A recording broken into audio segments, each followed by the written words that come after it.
let's look again at another sign of the end of the age, and that is the one world government that Revelation 13 speaks about, where Satan comes in the form of the Antichrist, and he possesses the Antichrist, and he rules over the world completely. Since the beginning of the world, the Bible says that Satan has tried to become God. He's tried to be like God. So he wants complete control over everything. Technology is one way that this complete control can happen, because technology is extremely invasive. In the book of Revelation, chapter 13, we have the beast coming, and the world does follow him because of his deceptions. And later he becomes the head of the religion, not only political, but religious groups.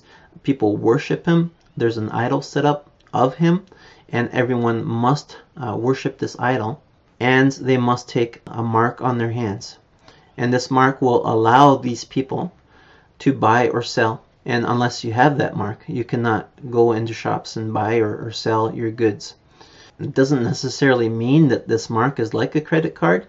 It could very well be. The technology is definitely there, but it means this mark identifies you as a worshiper of the beast. And it's all about worship. This image that is set up in honor of the beast, it lives. The image itself lives. So this could very well be AI. I'm not saying it is. It could very well be spiritual as well. This image can speak, and it can cause all who refuse to worship the image to be killed. This statue that becomes living can cause those who does not worship it to die. That's the point at which technology will reach most likely. It will know who follows it and who does not around the world, and it can cause them to be killed. Now, does it do the killing itself, or does it cause them to be seen and arrested and killed? Those are good questions. But the fact is that the surveillance technology of that time is going to be absolutely amazing, and it's going to be worldwide. The current internet that we have can handle 4.5 billion devices. And it's to the point where it's overloaded. That's why they're trying to come with this 5G technology, because we no longer have enough bandwidth for all the people who are using phones right now. So the next version of the internet, which is coming this year in 2020, they say, will be able to manage 78 octillion devices. I can't fathom that number. I have read that is like making every piece of sand in this world into 1 trillion IP addresses.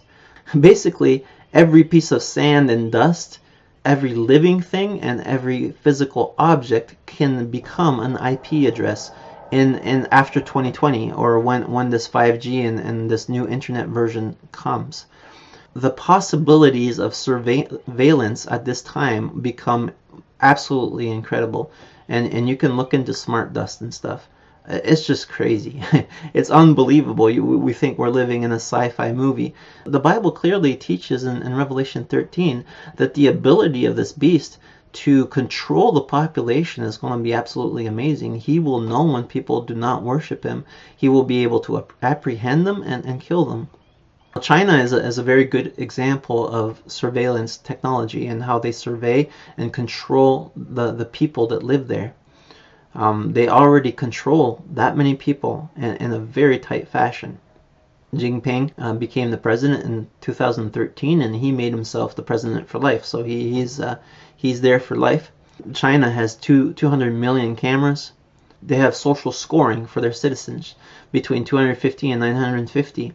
And this is based on your social score. So whether you're a good Chinese citizen or not, depends on what you eat. You will lose points for eating too much meat.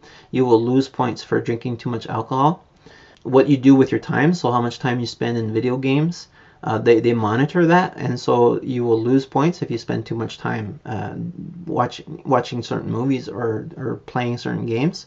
What you buy is because we're buying with cards right now, they know exactly what you're eating, so you'll be monitored and you will be scored on your health. What news you watch is definitely censored. What you're allowed to watch and what you're not. What you say is definitely censored.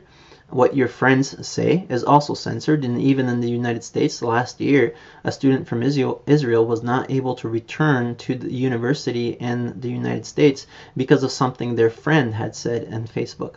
So this is not only China here. We're getting there here in America too.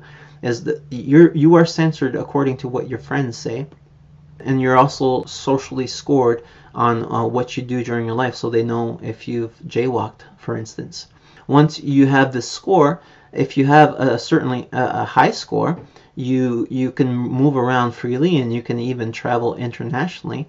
But if you have a low score, they start blocking you from being able to travel even within your own country. So they have already blocked 22 million people from flying, and 5 million people in China cannot take trains within China itself. Your social score can affect what job you can get, and if you can get money at the bank. It affects if your children can go to certain schools or not. They use this technology to shame people. So if you have a low score, they will publicly shame you for that low score with apps. So people will get apps and notifications of people that live around them that have socially low score. And so the people that live around you will know your score. Big tech is definitely moving in that direction. Facebook is doing is helping them out. Google is helping China out with all this, and they're definitely going to use that in the United States, and they already are using that as it becomes more and more evident right now because of COVID and stuff. There's certain ideas that you're allowed to have and certain ideas that you're not allowed to have.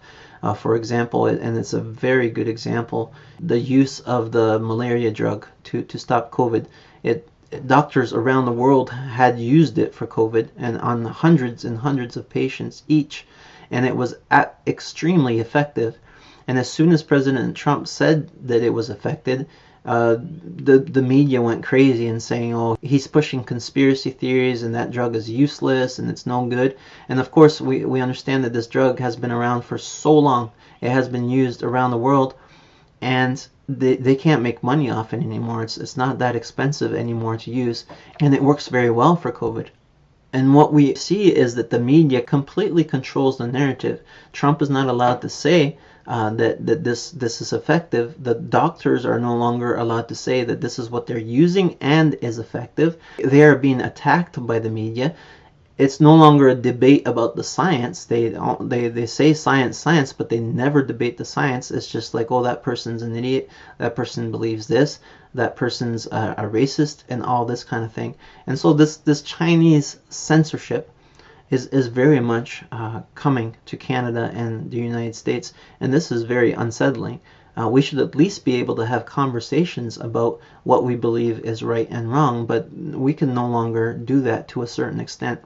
The censorship and the control of the population is something the Antichrist is going to be able to do, and it's very likely that it will be through technology, and it's something that's already being done.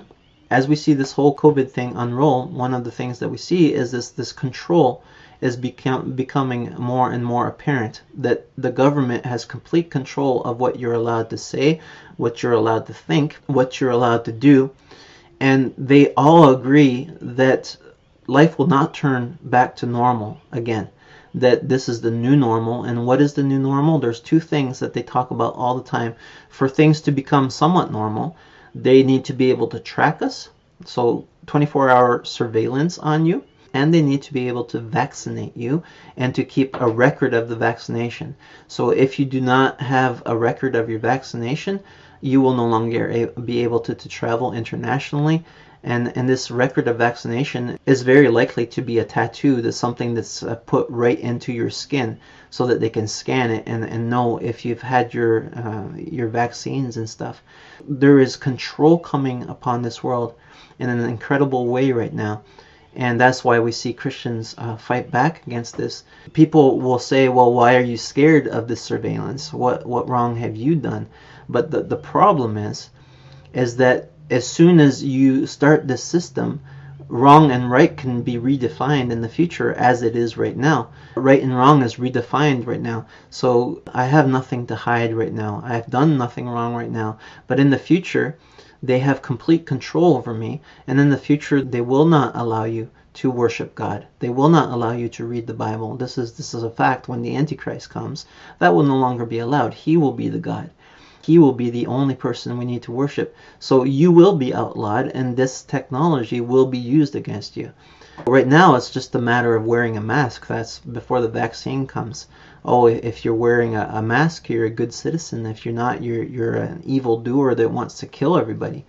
And Fauci's coming up 2 months ago, who said that masks are useless, is now saying you must wear a mask. And he's even come out now and saying, oh, if you have goggles, just wear goggles. That would be good too. Where does this stop? This one world government who makes the rules is definitely seen right now in our world, where all the countries of this world have the same rules right now, and it's basically forced upon them. They cannot make their own choices, even in the United States, where freedom and freedom of speech and freedom of religion is in the Constitution, and that is why the United States is a major target for this. Even there right now, this freedom is being taken away. And so this one world government move points to the coming of the end of the age, where the Antichrist will come and he will rule over this one world. We know this is coming, and we see the signs of it right now.